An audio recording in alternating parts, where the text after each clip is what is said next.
भारत माता की। मध्य प्रदेश के राज्यपाल श्रीमान मंगूभाई पटेल,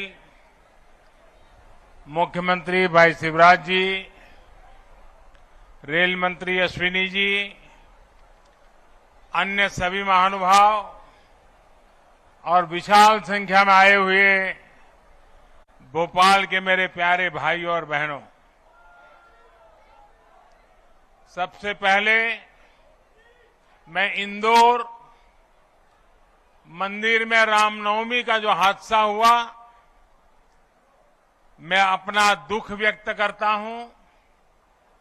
इस हादसे में जो लोग असमय हमें छोड़ गए, उन्हें मैं श्रद्धांजलि देता हूं। उनके परिवारों के प्रति अपनी संवेदना व्यक्त करता हूं। जो श्रद्धालु जख्मी हुए हैं, जिनका अस्पताल में इलाज जारी है, मैं उनके जल्द स्वास्थ्य की भी कामना करता हूं।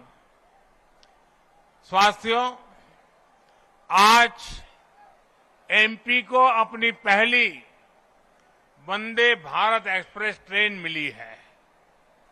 वंदे भारत एक्सप्रेस से भोपाल और दिल्ली के बीच का सफर और तेज हो जाएगा। ये ट्रेन प्रोफेशनल्स के लिए, नौजवानों के लिए, कारोबारियों के लिए नई सुविधा लेकर के आएगी।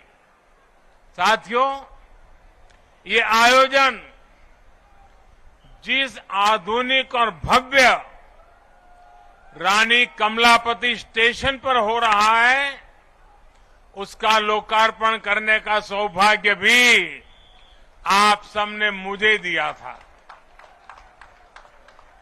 आज मुझे यहीं से दिल्ली के लिए भारत की आधुनिकतम वंदे भारत ट्रेन को रवाना करने का आपने अवसर दिया है।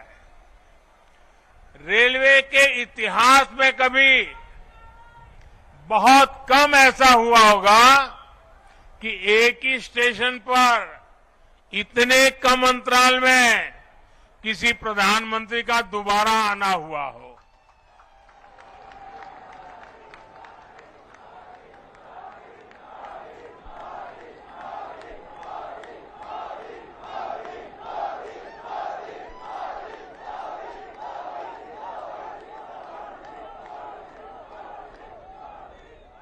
लेकिन आधुनिक भारत में नई व्यवस्थाएं बन रही है, नई परंपराएं बन रही है। आज का कार्यक्रम इसी का भी एक उत्तम उदाहरण है। साथियों, अभी यहां मैंने जो यात्री के रूप में हमारे स्कूल के बच्चे जा रहे थे, कुछ पल उनके बीच बताया, उनसे संवाद भी किया। उनके भीतर इस ट्रेन को लेकर जो उत्सुकता थी, उमंग थी, वो देखने योग्य थी। यानी एक तरह से वंदे भारत ट्रेन विकसित होते भारत की उमंग और तरंग का प्रतीक है। और आज जब ये कार्यक्रम तय होता था, तो मुझे बताया गया कि 1 तारीख को कार्यक्रम है। मैंने कहा, भाई 1 अप्रैल को क्यों रखते हो? जब अखबार में खबर आएगी कि 1 अप्रैल को मोदी जी वंदे भारत ट्रेन को झंडी दिखाने वाले हैं, तो हमारे कांग्रेस के मित्र जरूर बयान देंगे, ये मोदी तो अप्रैल फूल करेगा।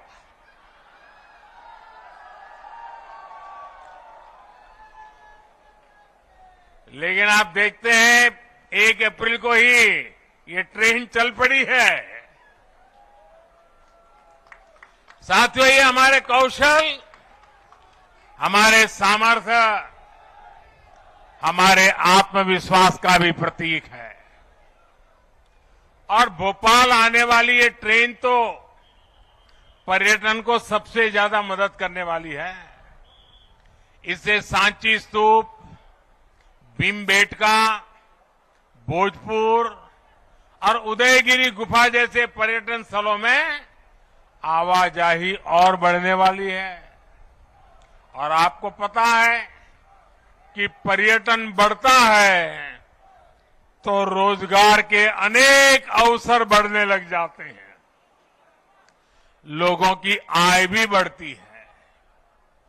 यानी ये वंदे भारत लोगों की आय बढ़ाने का भी माध्यम बनेगी, क्षेत्र के विकास का माध्यम भी बनेगी। साथियों, 21वीं सदी का भारत अब नई सोच, नए अप्रोच के साथ काम कर रहा है। पहले की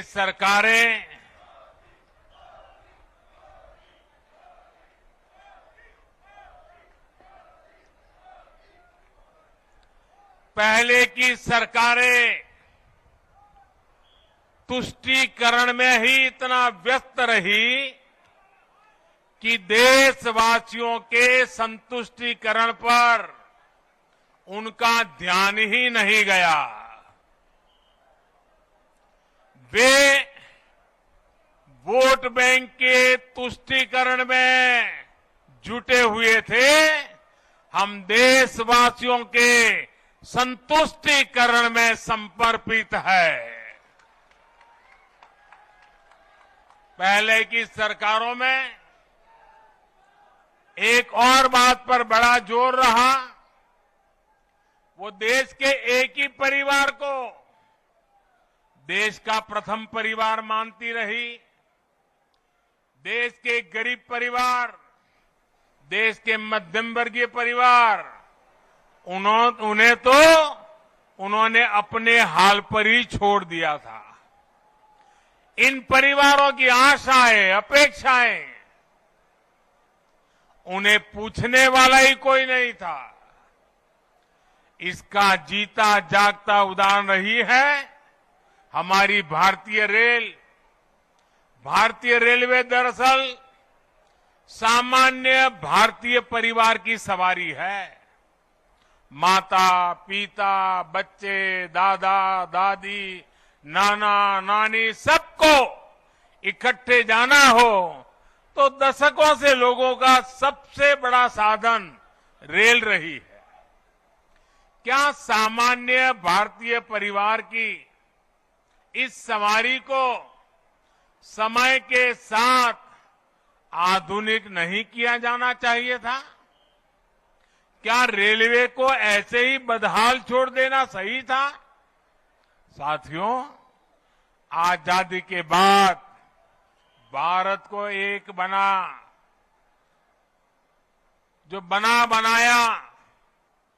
बहुत बड़ा रेलवे नेटवर्क मिला था। तब की सरकारें चाहती तो बहुत तेजी से रेलवे को आधुनिक बना सकती थी, लेकिन राजनीतिक स्वार्थ के लिए, लोक लुभावन वादों के लिए रेलवे के विकास को ही बलि चढ़ा दिया गया। हाल तो ये थी कि आजादी के इतने दशकों बाद भी हमारे नॉर्थ ईस्ट के राज्य ट्रेन से नहीं जुड़े थे।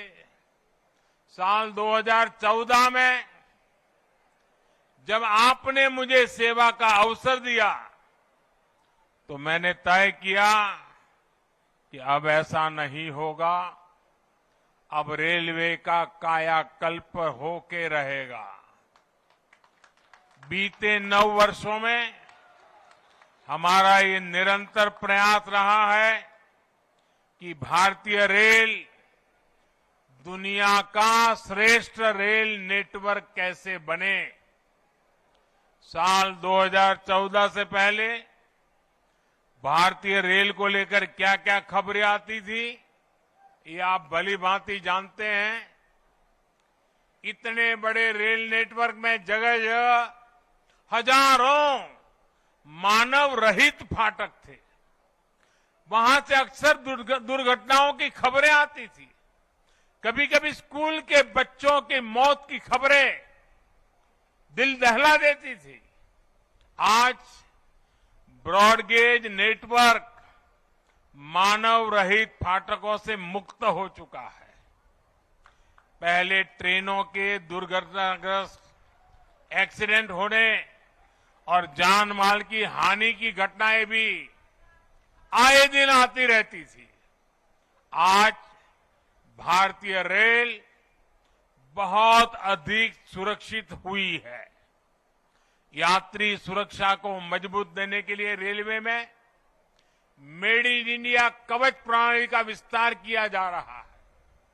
साथियों, सुरक्षा सिर्फ हादसों से ही नहीं है, बल्कि अब सफर के दौरान भी अगर किसी यात्री को शिकायत होती है तो त्वरित कार्रवाई की जाती है। इमरजेंसी की स्थिति में भी बहुत कम समय में सहायता उपलब्ध कराई जाती है। ऐसी व्यवस्था का सबसे अधिक लाभ हमारी बहनों बेटियों को हुआ है। पहले साफ सफाई की शिकायतें भी बहुत कम आती थी। रेलवे स्टेशनों पर थोड़ी देर रुकना भी सजा जैसा लगता था। ऊपर से ट्रेनें कई कई घंटे लेट चला करती थी। आज साफ सफाई भी बेहतर और ट्रेनों के लेट होने की शिकायतें भी निरंतर कम हो रही है। पहले तो स्थिति ये थी, लोगों ने शिकायत करना ही बंद कर दिया था, कोई सुनने वाला ही नहीं था। आपको याद होगा, पहले टिकटों की कालाबाजारी तो शिकायतों में सामान्य बात थी। मीडिया में आए दिन इससे जुड़े स्टिंग ऑपरेशन दिखाए जाते थे। लेकिन आज टेक्नोलॉजी का उपयोग कर हमने ऐसी अनेक समस्याओं का समाधान किया है। साथियों, आज भारतीय रेलवे देश के छोटे शिल्पकारों और कारीगरों के उत्पादों को देश के हर कोने तक पहुंचाना का भी बड़ा माध्यम बन रही है। वन स्टेशन वन प्रोडक्ट, इस योजना के तहत जिस क्षेत्र में वो स्टेशन है, वहां के प्रसिद्ध कपड़े, कलाकृतियां, पेंटिंग, हस्तशिल्प, बर्तन आदि यात्री स्टेशन पर ही खरीद सकते हैं। इसके भी देश में करीब करीब 600 आउटलेट बनाए जा चुके हैं। मुझे खुशी है कि बहुत ही कम समय में इनसे 1 लाख से ज्यादा यात्री खरीदारी कर चुके हैं। साथियों, आज भारतीय रेल देश के सामान्य परिवारों के लिए सुविधा का पर्याय बन रही है। आज देश में अनेकों रेलवे स्टेशनों का आधुनिकीकरण किया जा रहा है। आज देश के 6000 स्टेशनों पर वाईफाई की सुविधा दी जा रही है। देश के 900 से ज्यादा प्रमुख रेलवे स्टेशनों पर सीसीटीवी लगाने का काम पूरा हो चुका है। हमारी ये वंदे भारत एक्सप्रेस तो पूरे देश में हमारी युवा पीढ़ी में सुपर हिट हो चुकी है। साल भर इन ट्रेनों की सीटें फूल जा रही हैं। देश के हर कोने से वंदे भारत चलाने की मांग की जा रही है। पहले सांसदों की चिट्ठियां आती थी, तो चिट्ठी क्या आती थी?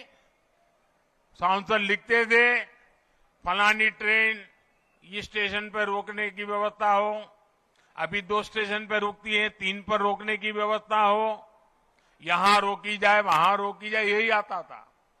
आज मुझे गर्व है, मुझे संतोष है, जब सांसद चिट्ठी लिखते हैं और मांग करते हैं कि हमारे यहां भी वंदे भारत जल्दी से जल्दी चालू हो। साथियों, रेलवे यात्रियों की सुविधाएं बढ़ाने का ये अभियान लगातार बहुत तेज गति से चल रहा है। इस साल के बजट में भी रेलवे को रिकॉर्ड धनराशि दी गई है। एक समय था जब रेलवे के विकास की बात होते ही घाटे की बात की जाती थी, लेकिन अगर विकास की इच्छा शक्ति हो, नीयत साफ हो और निष्ठा पक्की हो तो नए रास्ते भी निकल ही आते हैं। बीते 9 वर्षों में हमने रेलवे के बजट को लगातार बढ़ाया है। मध्य प्रदेश के लिए भी इस बार 13,000 करोड़ रुपए से अधिक का रेलवे बजट आवंटित किया गया है, जबकि 2014 से पहले मध्य प्रदेश के लिए हर वर्ष औसतन 600 करोड़ रुपया, आप बताइए 600 करोड़ रुपए रेलवे बजट था। कहां 600 और कहां आज 13,000 करोड़। साथियों, आज रेलवे में कैसे आधुनिकीकरण हो रहा है, इसका एक उदाहरण इलेक्ट्रिफिकेशन का काम भी है। आज आप आए दिन सुन रहे हैं कि देश के किसी न किसी हिस्से में रेलवे नेटवर्क का 100% बिजलीकरण हो चुका है। जिन 11 राज्यों में 100% बिजलीकरण हो चुका है, उसमें मध्य प्रदेश भी शामिल है। 2014 से पहले हर साल एवरेज 600 किलोमीटर रेलवे रूट का इलेक्ट्रिफिकेशन होता था। अब हर साल औसतन 6,000 किलोमीटर का इलेक्ट्रिफिकेशन हो रहा है। ये है हमारी सरकार के काम करने की रफ्तार। साथियों, मुझे खुशी है मध्य प्रदेश आज पुराने दिनों को पीछे छोड़ चुका है। अब मध्य प्रदेश निरंतर विकास की नई गाथा लिख रहा है। खेती हो या फिर उद्योग, आज एमपी का सामर्थ्य भारत के सामर्थ्य को विस्तार दे रहा है। विकास के जिन पैमानों पर कभी मध्य प्रदेश को बीमारू कहा जाता था, उनमें से अधिकतर में एमपी का प्रदर्शन प्रशंसनीय है। आज एमपी गरीबों के घर बनाने में अग्रणी राज्यों में है। हर घर जल पहुंचाने के लिए भी मध्य प्रदेश अच्छा काम कर रहा है। गेहूं सहित अनेक फसलों के उत्पादन में भी हमारे मध्य प्रदेश के किसान नए रिकॉर्ड बना रहे हैं। उद्योगों के मामले में भी अब ये राज्य निरंतर नए कीर्तिमानों की तरफ बढ़ रहा है। इन सब प्रयासों से यहां युवाओं के लिए अनंत अवसरों की संभावनाएं भी बन रही है। साथियों, देश में विकास के लिए हो रहे इन प्रयासों के बीच आप सभी देशवासियों को एक और बात की ओर भी ध्यान खिंचवाना चाहता हूं।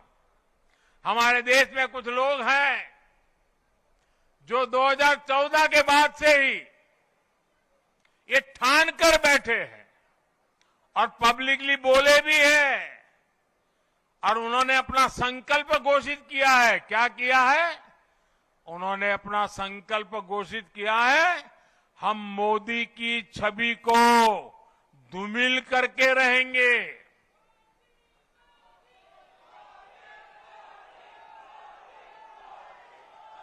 इसके लिए इन लोगों ने भांति भांति के लोगों को सुपारी दे रखी है और खुद भी मोर्चा संभाले हुए हैं।